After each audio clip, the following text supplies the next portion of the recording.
But pray that person Play in. and record. I remember, you remember Jack Hayford? Uh-huh. Yeah. I remember him at a conference I went to up at Church on the Way in Van Nuys.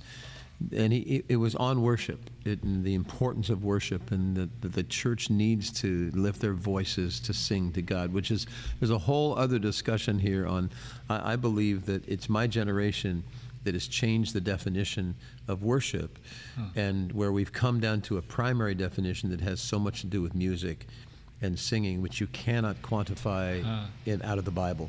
Yeah. When Jesus said the Father's looking for worshipers, he wasn't saying that God just really wants a choir. Guitar. Yeah, and the first mention. You remember the theme of it's more like the what am I looking for? The idea of, if you want to understand a theme in Scripture, the rule of first mention. Go back to where it's first mentioned. And I was the worship leader at a little church out in Sky Valley, which is near Palm Springs. And the woman who her and her husband had planted this retreat center and started as a home for unwed mothers, she came to me and she gave me a list, and it was divided right down the middle. And she said, Bill, I put together all the praise and worship songs that we do, and so you just know, here's our playlist, basically. Yep. She didn't use that term. But the only difference between the praise songs that were on the left side and the worship songs that were on the left, guess what it was? Timing? Timing, the tempo. Yeah, tempo. And I looked at that list. I knew something. Yeah. Good job, Brian. You're so skilled. You know the RCA Victor dog who's got his head kicked sideways like that? That's me. I remember looking at that list like that and thinking, I wonder if there's more of a difference between those words, praise and worship. So I started this search. And it didn't take me long to find that the first mention of worship in the Bible is when Abraham says to the men who have come with him as he's gone out to give his son to God. He says to them, stay here. My son and I will go into the mountain and we will worship. Ooh. And we will return. And he doesn't say, hey, Isaac, buddy, go grab my guitar and don't forget the song sheets. Yep. And you really can't quantify what the definition that we have today of worship. But words morph, and in the dictionary there's an A, B, C, and D definition. Yep. And when you talk about worship in the church, we're talking about music. Do you think that would affect the way that people, quote unquote, worship the Lord with music, if they had a real understanding of what true worship was? Yeah. That it's not just music? Yeah.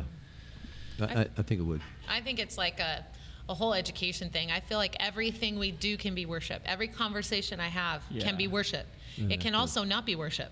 But I can choose to worship the Lord in my conversation if what I'm speaking about is a spirit-filled conversation where you're talking about, like, oh my gosh. Are you worshiping right now?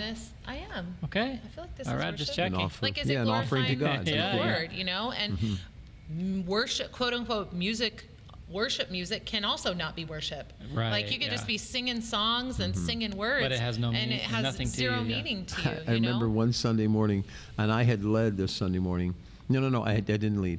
But I'd been at every service, standing there in the front row. I'm singing, and when I sing, I want to sing strong. And the last line of the fourth song, every service was, and something like, and I give all I am to you. And I realized at that moment that I'd spent most of that time thinking about the message I was just about to speak. And those words were just words pouring out of my mouth until I got to that part. And I realized I hadn't been doing that. So I agree. I think what we call worship is a musical expression of praise to God, and surrender to Him. And if it's coming from that point, then it fits. Great.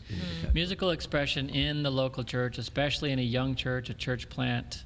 I mean, just practically speaking, having that worship person or leader. I mean, I've even talked to guys who are church planting right now. Within Cultivate, we're helping them get out there. They don't have anybody to lead worship. They're praying them in. They're looking. What do you think about doing like a video or like a Hillsong or something on the... Well, like you were saying before, like the playlist.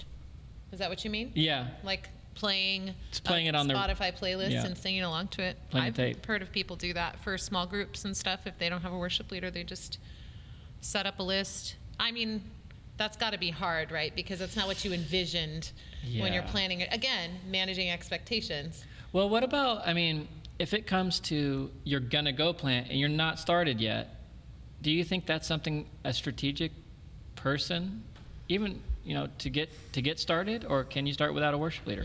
That's a good question. I think there's no question that one of the core, in fact, it's a commandment in the New Testament as well as in the Old Testament, where it says sing to the Lord.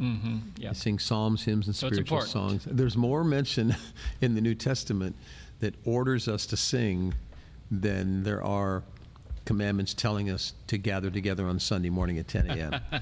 And so when the church gathers, and they will gather because people gather together with people of like mind, and people who love Jesus will get together. And Scripture says when you do that, sing. Yep. And sing with all your heart. I love how David in the Psalms says, Lord, I worship you with all my heart. And that's a challenge. It connects it again back to the heart. It's an intentional thing that you do. But I would say it definitely is a key part of a church plant, I think, because the people that come need to express their praise to God.